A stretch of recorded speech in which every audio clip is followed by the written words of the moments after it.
We are absolutely committed to slowing the spread of this pandemic, providing resources and relief to working families, and we remain committed to expanding justice, equity, and prosperity for all Arizonans. And we have developed a comprehensive COVID-19 response for the 55th legislative session.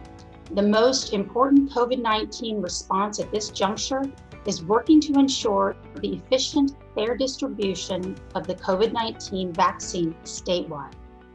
Every day this pandemic continues, Arizonans are struggling to cope. We must streamline Arizona's overly complicated and ineffective unemployment insurance program. It's then crucial that people stay home during this pandemic.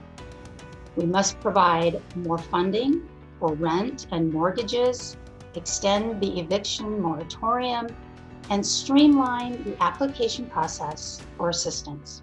Many of Arizona's small businesses have been left behind in this pandemic, while corporations take an unfair chunk of relief funds.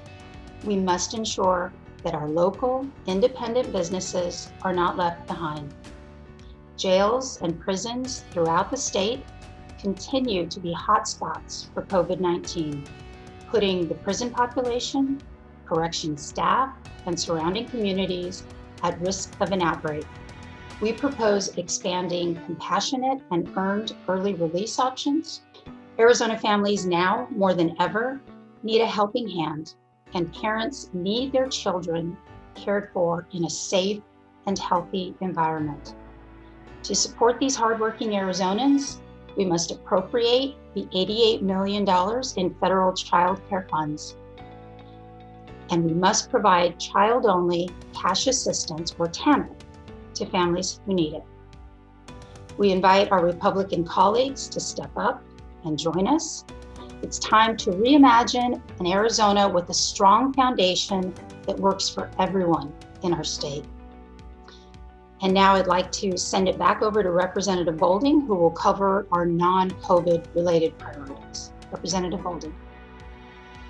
Thank you, Senator Rios. We do see other areas where we can potentially work together in a bipartisan way to move our state forward. One real opportunity that we should move on right away is criminal justice reform. For years now, we've had bipartisan support to reduce the 5th highest incarceration rate in the country.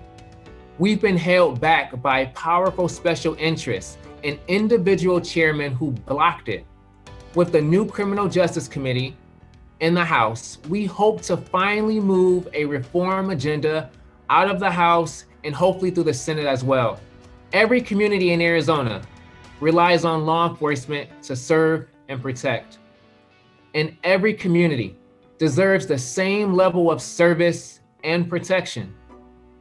Among our proposals to improve transparency and accountability of police forces around the state are a few different components.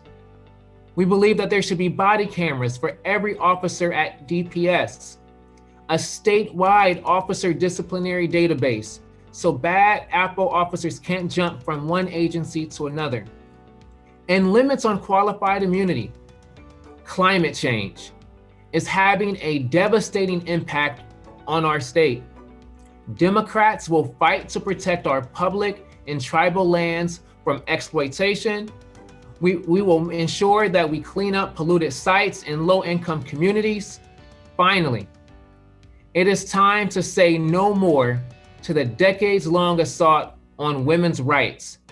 Democrats support rolling back laws that have eroded reproductive rights, and we support increased healthcare options for Arizona women, gender pay equity, and the Equal Rights Amendment. And we will fight to ensure no person in our state is fired or faces discrimination because of how they identify or who they love. We remain stalwart in our commitment to the core values of supporting Arizona's working families, uplifting the voices of the underrepresented, and protecting democracy for all.